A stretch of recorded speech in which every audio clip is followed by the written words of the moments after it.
Well, wherever you're at and joining us today, thank you so much for joining our conversation. I am Gabby Johnsen, one of the many community members involved in Grants Pass Remembrance, and I have the honor of being here today with Teresa Stover, another community member that has been involved with Grants Pass Remembrance, and it is just a pleasure to get to sit here with you. I've been looking forward to it for a while. I'm very happy to be here. Thanks, Gabby.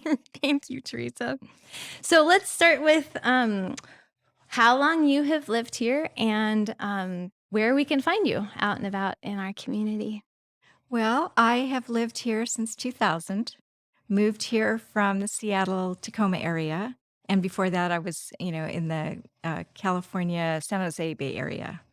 So Grants Pass is quite different than those areas. But yes, I've been here for quite a while now. And where you can find me, I work out of my home. So I live in a lovely Victorian home on the northwest side of town, and that's where you can find me.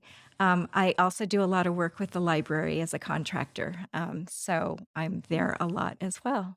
Mhm. I'm also on the board of Four-Way Community Foundation and on the Oregon Humanities Board. So and again, lately, you find me behind my computer doing Zoom calls for all these meetings, but it's starting to break up. In fact, this weekend, I'm going up to Salem to be at a board meeting in person. In So, person. yeah. How lovely. Yes. Uh-huh. We were reflecting earlier on how we have seen each other mostly on Zoom. That's right. And it's been a long time since we got to be together in person. So this is lovely. It's very nice. It sure is. Well, let's dive right in. We've actually been reading a book together, and I'm going to get the name wrong, so I'm going to need you to help me on this. I think you're wrong. I think you're wrong, but I'm still listening. Yes. Thank you for starting me. I totally needed that. And in it, there's a reflection on why, the importance of why, and that's just really struck with us. The importance of why. So for you, I would just love to hear, why does this work that Grants Pass Remembrance is doing matter? Yeah, that's such a great question. And when I read that book, I did do a lot of reflecting about my why. And I think I can take it all the way back to kind of where my worldview is as far as different kinds of people Yeah. and what I call the accident of birth. Mm. I'm half Korean and half white. My parents met during the Korean War. My mom worked as a switchboard operator at a place that my dad supervised, and he was a sergeant. And they started dating, and they ended up marrying and having my brother and me. So that is a point of view. And I was born in the US, but my dad was stationed in Korea again, in the 70s or the 60s. And we were living not on base, but in a village. And we lived next door to a family. It was a mom and two little boys about our age, and the mother's mother. So grandma, mom, and two little boys. And the boys were like my brother and me. They were half Korean and half white. One was half white and one was half black. And we called them, and their names were Bobby. We called them Chocolate Bobby and Vanilla Bobby.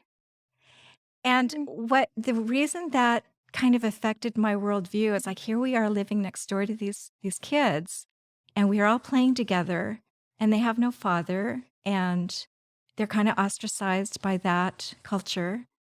And I remember thinking, this is kind of blowing my mind. That could have been me. That could have been me. And yet I have, a mom and dad, and I, live in the United States basically, except for this time that we're stationed here. We're comfortable. And so ever since then, and I think I was probably about 9 or 10 at the time, ever since then, the whole idea of the accident of birth has stuck with me. It's like we could have been born in any country. We could have been born as any race. And your circumstances in terms of wealth or lack of it, the neighborhood you're born in, the zip code you happen to have. It it creates so much of your destiny, and it's completely random. You didn't do anything to deserve any of this. So that's kind of my worldview. So when you started pulling the coalition together for the Remembrance Project, that really, I thought that was important work, and I wanted to support it. I know I haven't been as involved as maybe I could be, but it's important work. You were putting it together in, I think, 2020. Is that right? Maybe a little That's earlier. yeah, Okay. it's about when the story started. Yeah. Yeah. And that was also kind of a big time, I think, for all of us, kind of seeing what our fellow Americans are going through. And I really did. I mean, I think I've always had a sensitivity, and I've done a lot of reading, and I've done a lot of exploration, and I've had a number of friends from different cultures. But there was some, it started with Ahmaud Arbery. Mm. It's like, oh my gosh, look at what happened here. And then the Chris Cooper bird watching incident. And then, of course, George Floyd. Yes. And it really brought home to me how hard it is to be a Black American. And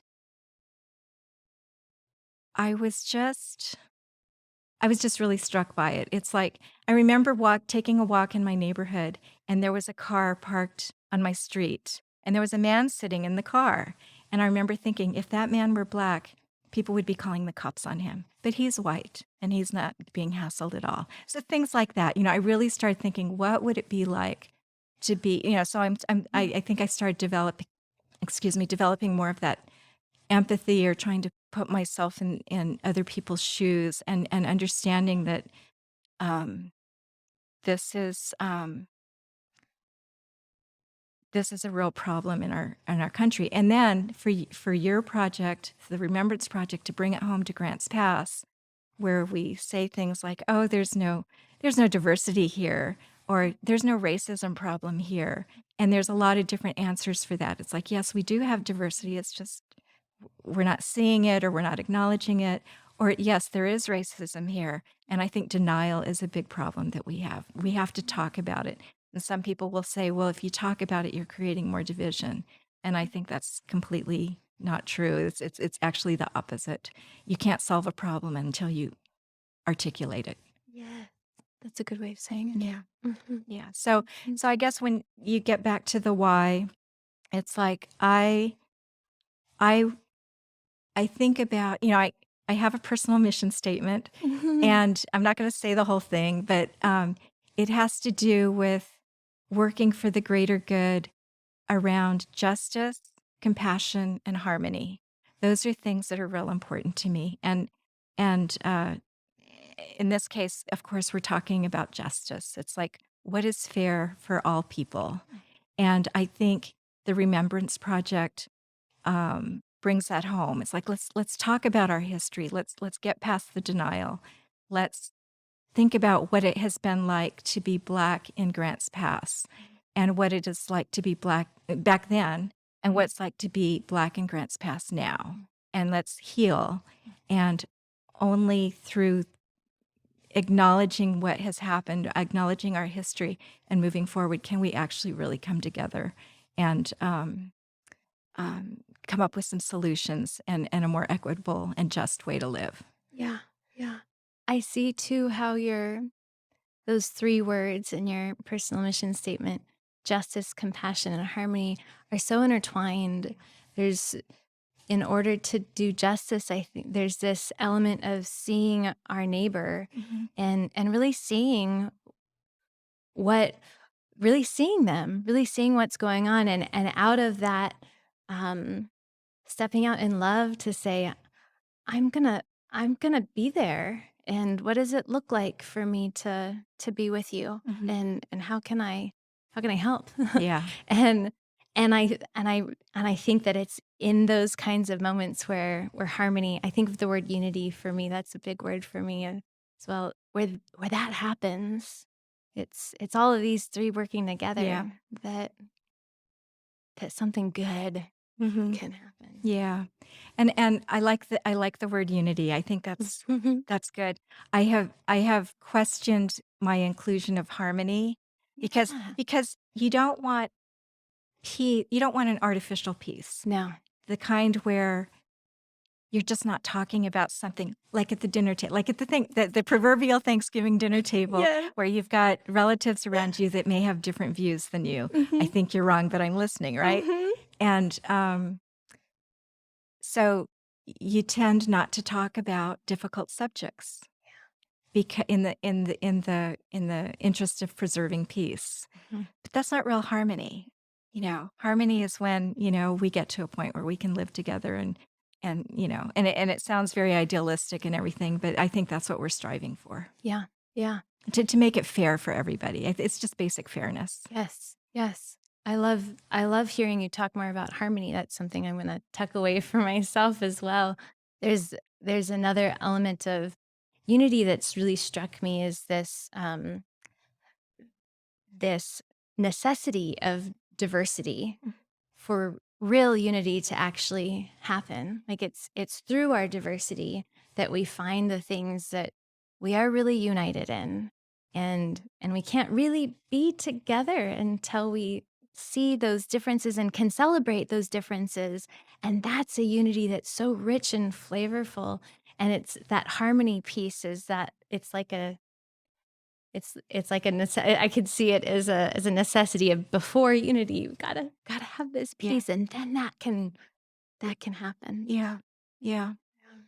And I think, we were talking earlier about creating a safe space for people to talk. And Mhm. we talked when we were discussing that book. It's Yeah. like, how do we have conversations with people who have different views or Mhm. um, Mhm. just have a different point of view, a different world outlook? Mhm. How do we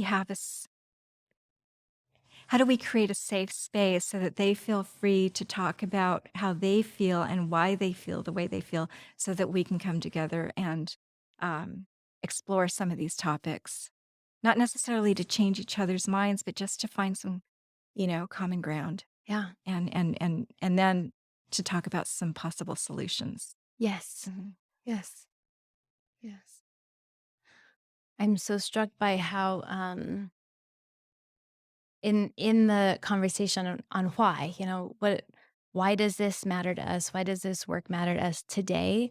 Um, I think it so often does have roots so far back. Why do things today matter? Well, it's it's all in the past that Mhm. we find that's same for my own story of why it matters is so much of our story of our past.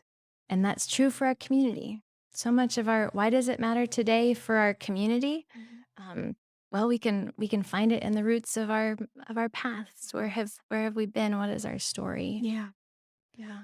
And you wrote that booklet. Hmm. And, I'm curious, what prompted you to do that research and pull that all together? Because that's a real valuable resource. Yeah. I'm so thankful it is.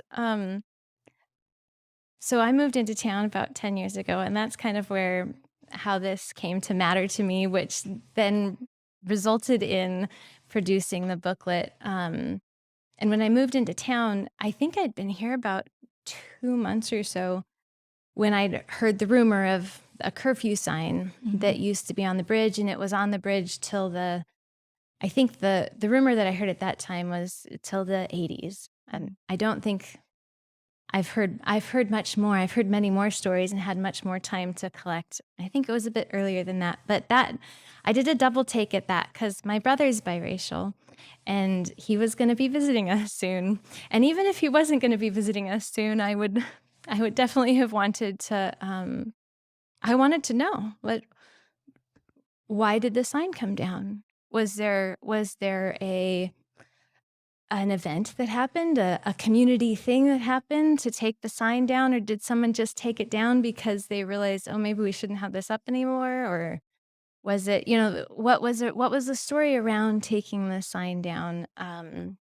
Is this place a welcoming space? What will my brother's experience be when he comes?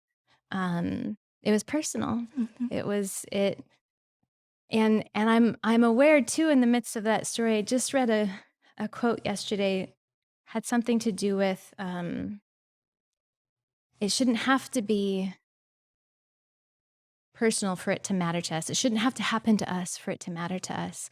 But so often that's how we are as humans. A lot of times that's the connecting That's point. the connecting Yeah. point, and we all have different connecting points until but that was mine. Mine was that, I grew up, knowing that racism existed and that my brother experienced things differently than I did, and that and there were so many different ways of and through my life, through my years of whether it was little when I didn't quite get it, to starting to get it, to really understanding the layers of it, as I got older.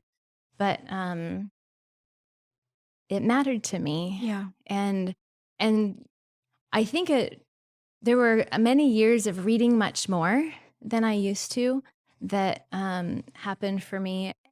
And then in 2020, I actually had gone to the MLK Jr. event, that was put on at Bethany Presbyterian, and I was ready at that point. I had done enough research. I had come across enough things where I knew we had a story in town, and I wanted to talk about it.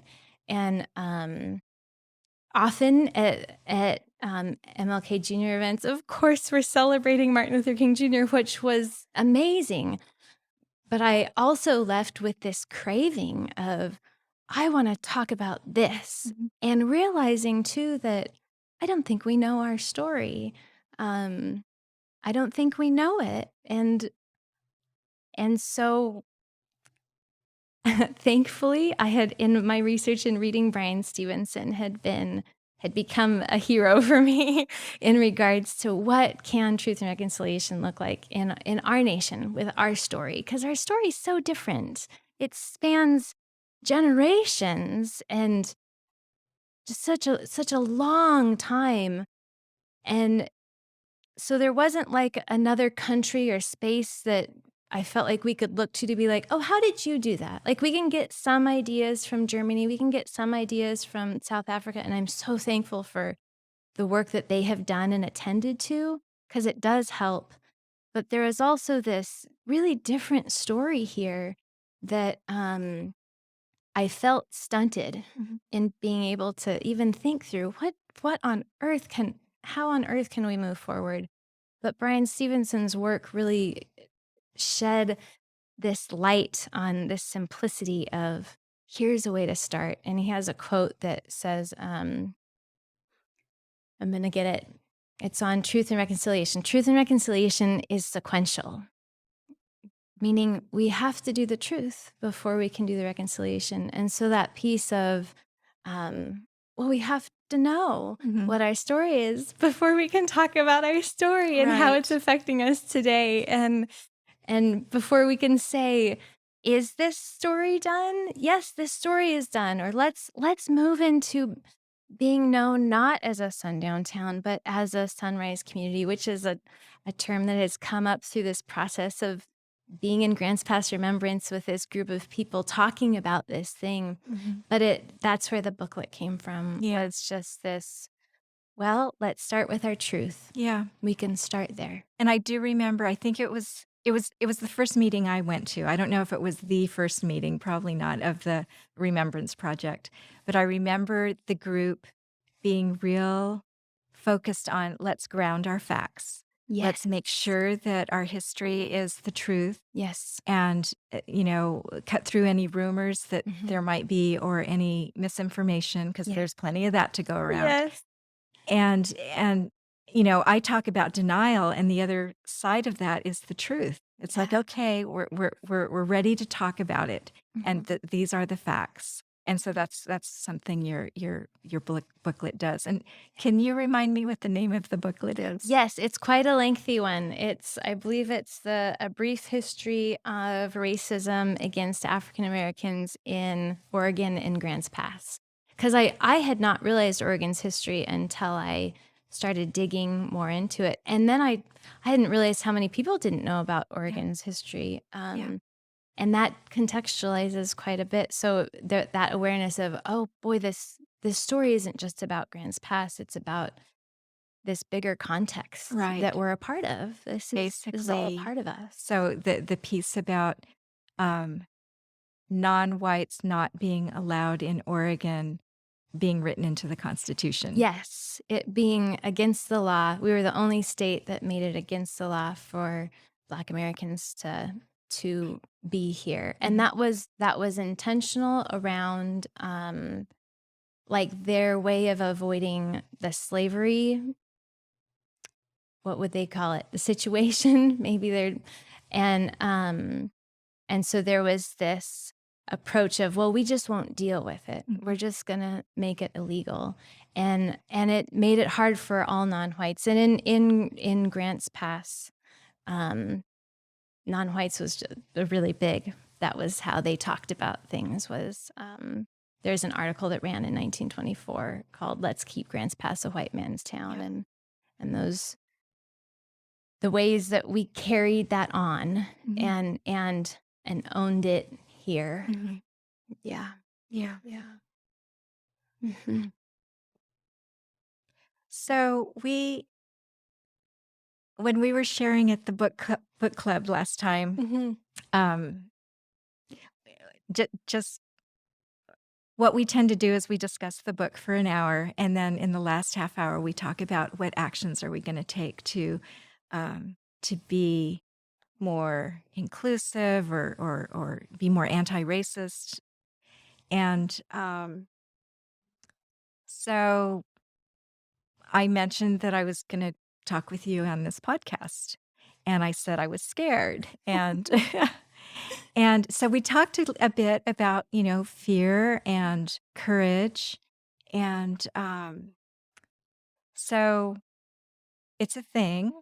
It's like you're stepping out and you're opening up this conversation, Yeah. and you don't know how it's going to be received. Yeah. So how did you deal with those feelings, or did you even have them? Oh my. I Mhm. did. Okay. I had quite a long season of feeling lonely, actually, because it was something that became increasingly important to me.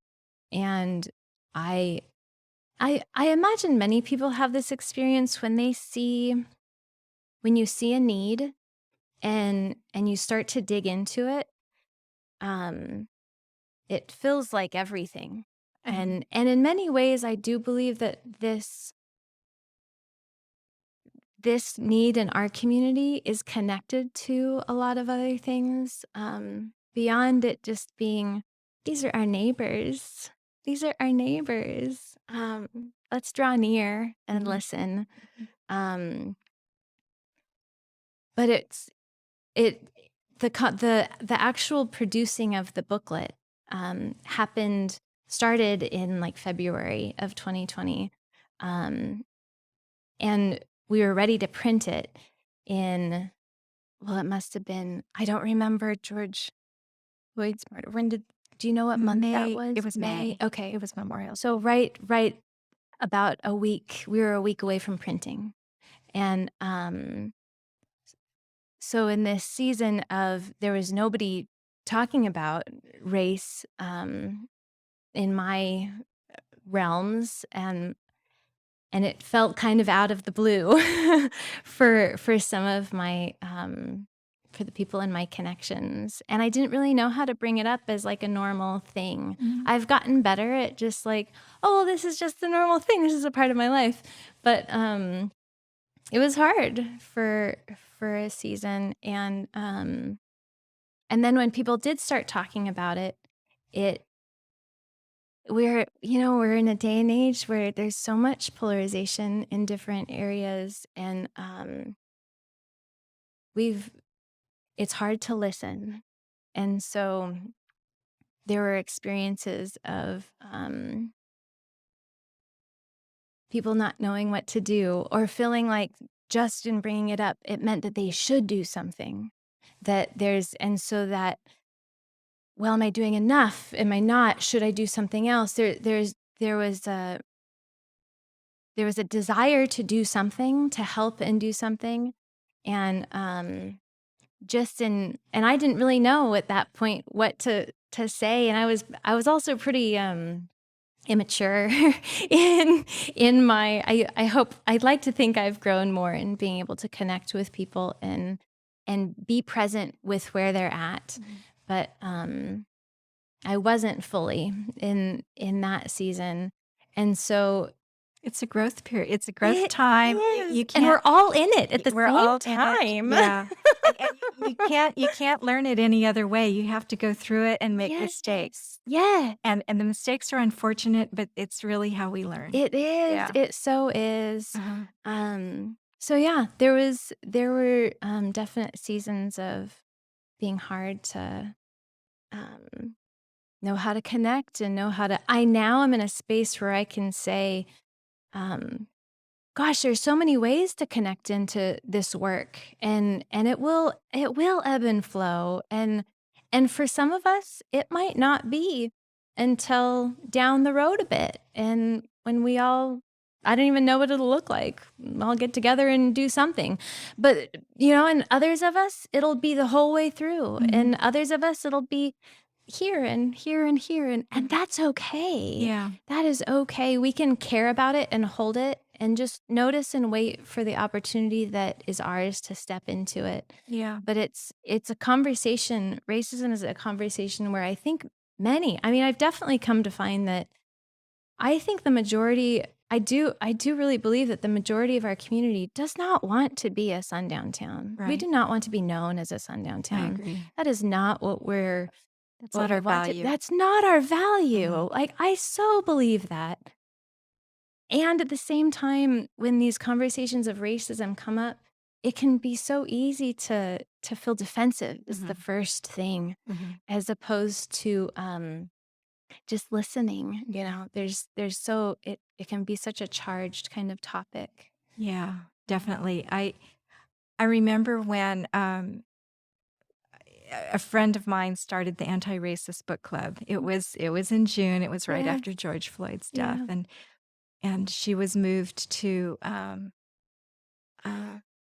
she was in business and she has a mailing list, and she was moved to send a message to everyone in her mailing list, Yeah. like, who wants to join me in a anti-racist.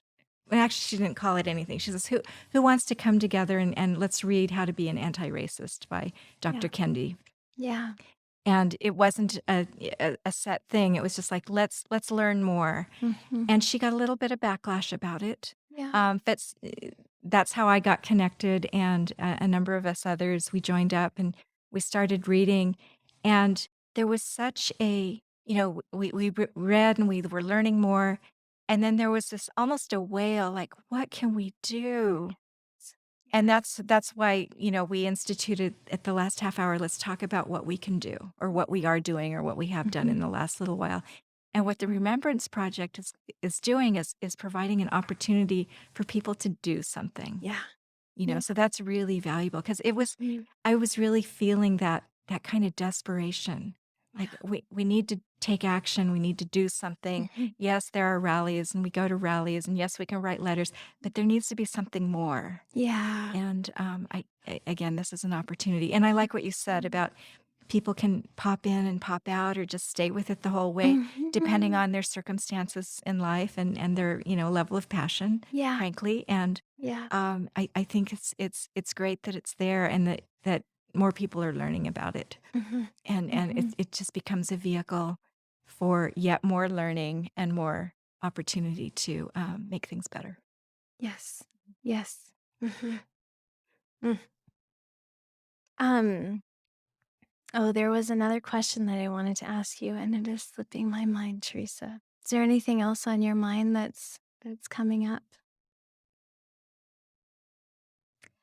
Um, no, I I I had another. I was going to ask you how the booklet is being received. I noticed that you have just updated it recently, because there's Yeah. always new information. Yeah. But you may have already answered that. But Yeah. I could share a little bit if okay, you'd like, yeah, but yeah. There's actually that booklet is now kind of a placeholder for a booklet that we want to put out that is really a fleshed out. Here are all the articles, the books, the things over the years, and it's broken and beautiful. I mean, we have pieces of our story that we found out along the way that just surprised me. Like this too is getting lost when we don't remember this story. Are you familiar with the rally that happened in '95? No. Oh my. The Klan rally? Yeah, well, the protest Oh, to the oh, Klan. Are you right. familiar with There that was one one? scheduled, and then the protests Mhm. against it came out, and then they canceled the rally? Yeah, there was a white supremacist, group that wanted to make Josephine County their headquarters, for recruitment, and there were 1,500 people that came out to the Oh, courthouse to say, "We don't want that here." that's great. I didn't realize it was 1,500 people. 1,500. So it goes back to what we were saying. It's like there are certain values in this Yes. town and in this county. Yes. And when push comes to shove, people will, share their values Yes. and fight for them. Mhm, mhm, and I feel like our work that we're doing with Grants Pass Remembrance is trying to hold all of that together. Let's remember these beautiful moments where we've already come together and said these things are important to us, and at the same time, we have a current day reputation among the Black community along the West Coast. It might be farther, I don't know yet, but from the oral history that we've gathered, we have a current day reputation still as being a sundown town, not being a space where you'd be welcome. And that reputation tells me we still need to do this work because even though we've had these moments, we have forgotten them. I mean, there's so many people in our community when I have conversations that don't that don't know about that rally, but have remembered, oh yes, racism is a problem. Like I'm surprised at how many people um, name that, Mhm. um, and encouraged that, okay, let's do something about Yeah, that. yeah, Yeah, yeah, let's address it. yeah. Yeah. Mm. Teresa, it has been an honor, and I could keep talking with you. I wanna I wanna keep going, but it's been an honor to be with you today. Thank you so much for sharing your story. Yeah, and thank you for inviting me. This has been really special. Mm, mm. Thank you.